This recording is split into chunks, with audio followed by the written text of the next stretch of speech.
Bismillahirrahmanirrahim. Rabbana atina fid dunya hasanah wa fil akhirati hasanah wa qina adzabannar. Assalamualaikum warahmatullahi wabarakatuh. Allahumma sholli ala sayyidina Muhammad.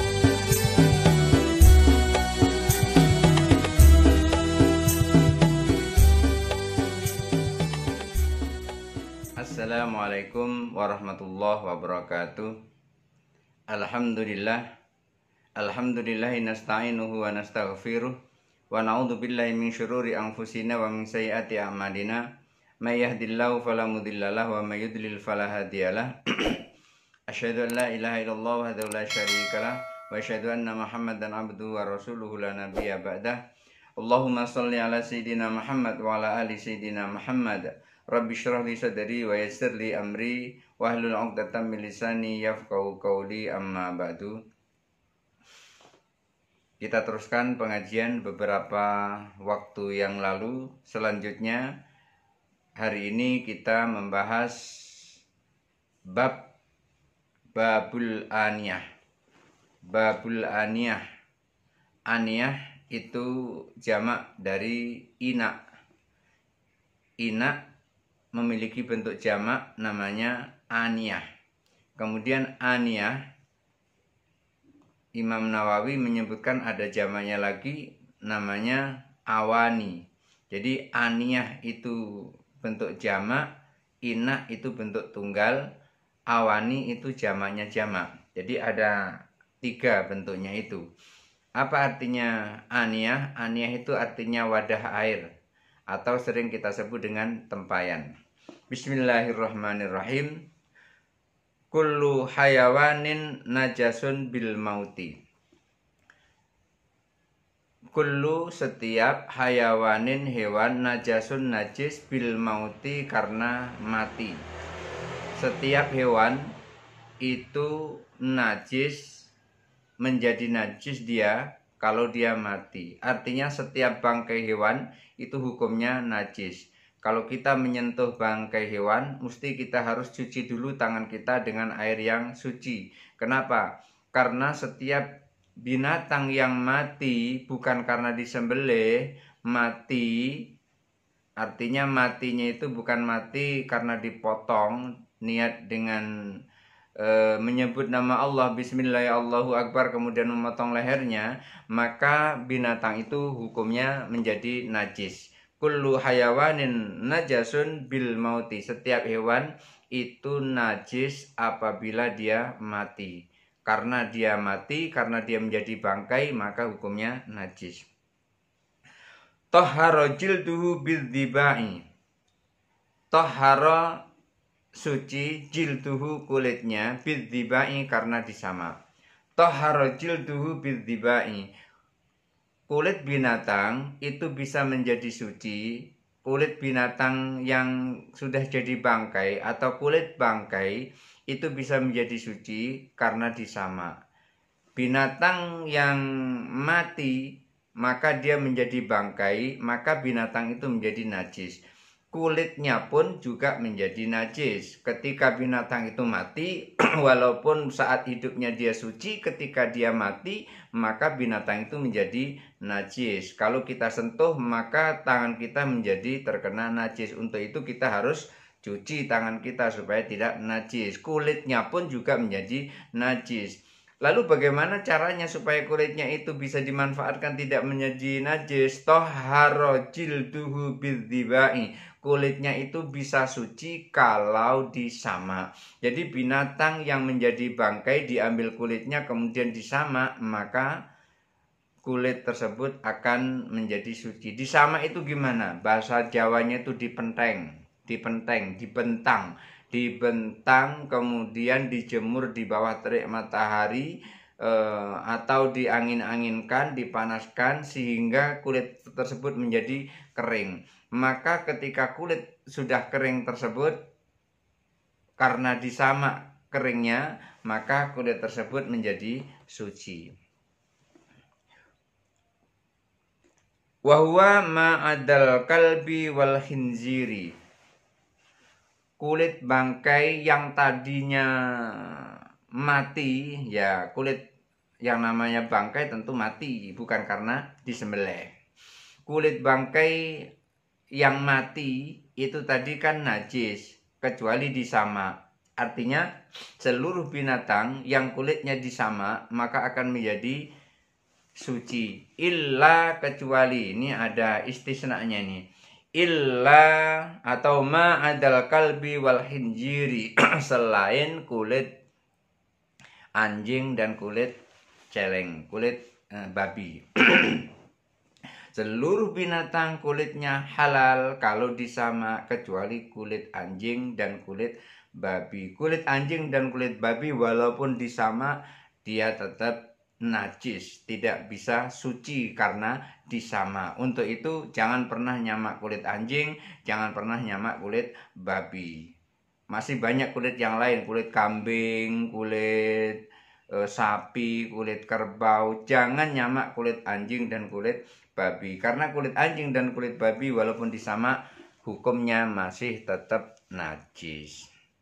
Liqaulihi alaihi salatu wassalam, berdasarkan sabda Nabi sallallahu alaihi wasallam, ayyuma ihabin dzubiga faqat tahura.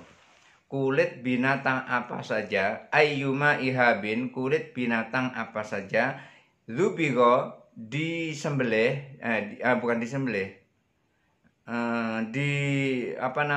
dibentang, sama, fakot tahuro, maka hukumnya menjadi suci. Kulit apa saja apabila disamak maka hukumnya menjadi suci. Hadis ini riwayat Imam Muslim, riwayat Abu Daud, riwayat Imam Tirmidzi, riwayat Imam Nasai, riwayat Imam Darimi, riwayat Imam Malik dan Imam Ahmad. Hadis ini banyak sekali diriwayatkan oleh para periwayat hadis. Jadi kulit apa saja itu akan jadi suci kalau disamak. Tapi ingat, illal kalbi wal khinziri, kecuali kulit anjing dan kulit babi. Wali annad dibagha yahfadhu sihhata 'alal jildi. Kenapa kok begitu? Karena menyamak itu, li'annad dibagha, karena menyamak itu yahfadhu sihhata 'alal jildi, akan menjaga keutuhan kulit tersebut, akan menjaga kebaikan tersebut. Kulit kalau sudah disamak awet, tapi kalau tidak disamak lama-lama busuk terus hancur, kemudian terus bau. Tetapi kalau disamak, kulit itu akan menjadi awet, bisa bertahun-tahun kulit itu akan awet, dan bahkan bisa ratusan tahun, dan bahkan bisa ribuan tahun kalau disamak dengan baik. Maka kulit yang disamak itu akan menjadi awet. Maka menyamak itu akan menjaga kebaikan kulit, akan menjaga kondisi kulit. Wa yasluhu lintifai, kemudian bisa dimanfaatkan. Setelah disamak bisa dimanfaatkan. Misalnya ini ada bangkai kambing, kambingnya mati, kambingnya haram untuk dimakan, kemudian dia najis, kulitnya najis, maka kulit itu pun juga tidak boleh dipakai. Dipakai untuk kulit gendang tidak boleh, dipakai untuk kulit beduk tidak boleh. Kenapa? Karena dia najis. Supaya dia tidak najis, kemudian dibelah kulitnya, dipotong, dilepaskan kulitnya dari binatang tersebut, lalu disamak, dibentang, dipanaskan, diterik matahari, kemudian kalau malam dibawa ke dalam supaya tidak terkena hujan sampai kering. Begitu kering baru bisa dimanfaatkan. Apa manfaatnya? Manfaatnya bisa dipakai untuk kulit, atau mungkin untuk ketipung, atau untuk rebana, atau untuk beduk, atau untuk gendang, atau yang lainnya. Mungkin dipakai untuk kaligrafi hiasan, karena dia sudah menjadi suci. Jadi semua binatang kulitnya menjadi suci apabila disamak, walaupun dia bangkai, kecuali anjing dan babi. Maka kalau sudah disamak bisa dimanfaatkan sebagaimana pada saat ia masih hidup. kal hayati sebagaimana dia masih hidup. Wa yasluhu lintifai bisa dimanfaat bihi dengan kulit tersebut kal hayati sebagaimana pada saat dia masih hidup.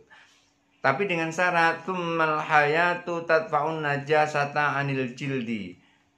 Syaratnya adalah pada saat dia hidup, pada saat binatang tersebut hidup, binatang tersebut kulitnya tidak najis.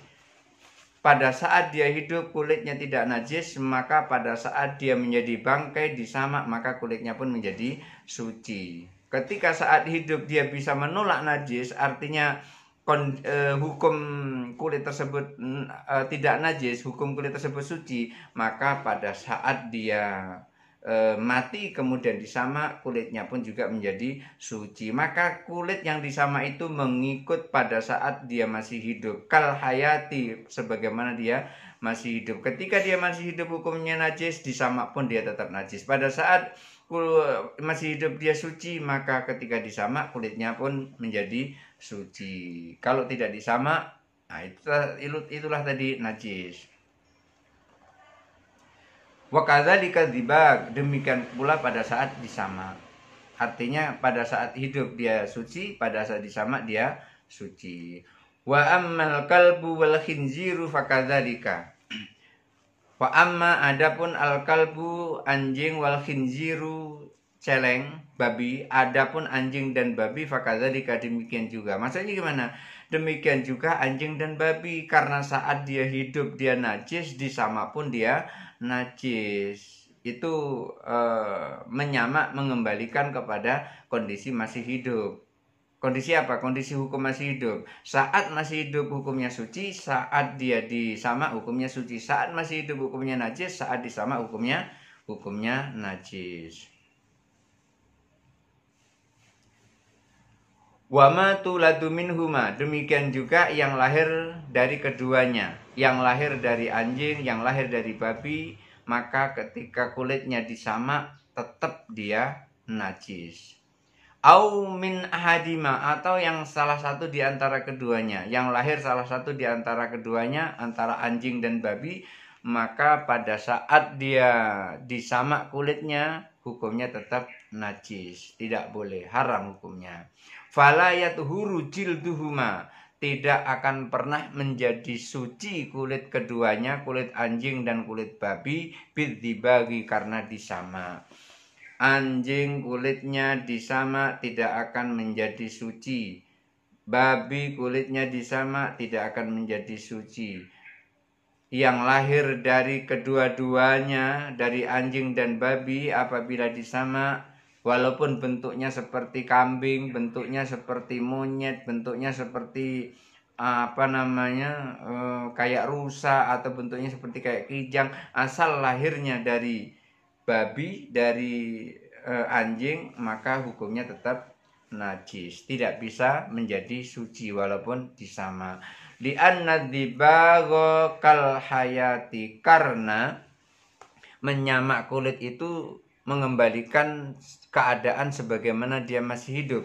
Li'anna dzibagha kal hayati, menyamak itu seperti kondisi masih hidup. Artinya menyamak itu mengembalikan kondisi hukum seperti saat hidup. Bangkai najis, tidak bisa dipakai apa-apa. Kalau itu bangkai kambing najis, kemudian disamak menjadi suci, mengembalikan saat disamak itu kondisinya pada saat masih hidup. Jadi menyamak itu mengembalikan kondisi pada saat masih hidup. Tsummal hayatu latadfa'un najasata, pada saat dia hidup tidak bisa menolak najis, artinya pada saat hidup dia hukumnya najis. Anil kalbi wal khinziri, seperti anjing dan babi tadi, pada saat hidup dia kondisinya najis seperti anjing dan babi. Fakadzalika dziba, demikian juga pada saat disamak. Saat kondisi hidupnya dia najis seperti anjing dan babi, maka pada saat dia mati pun kemudian disamak, kondisinya masih tetap seperti kondisi hidup. Seperti anjing dan babi najis, disamak pun tetap najis. Untuk itu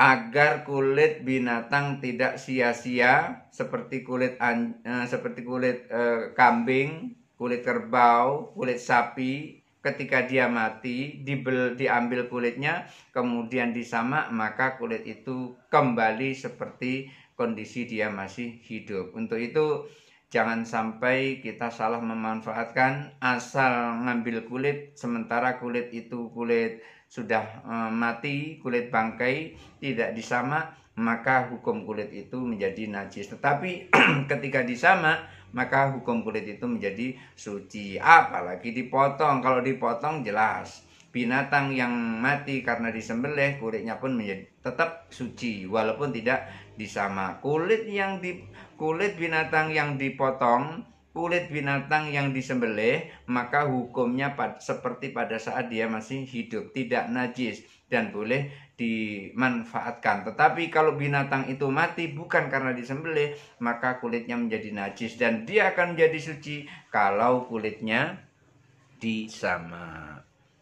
Insya Allah nanti akan kita lanjutkan pasal yang selanjutnya, bagaimana kalau seandainya kulit itu belum sempurna keringnya, belum sempurna menyamaknya, bagaimana caranya menyempurnakan, dan boleh nggak kulit itu disamak lagi. Ketika disamak ternyata dia belum kering. Mudah-mudahan ada manfaatnya. Wallahul muwafiq ila aqwamit thoriq. Wassalamualaikum warahmatullahi wabarakatuh.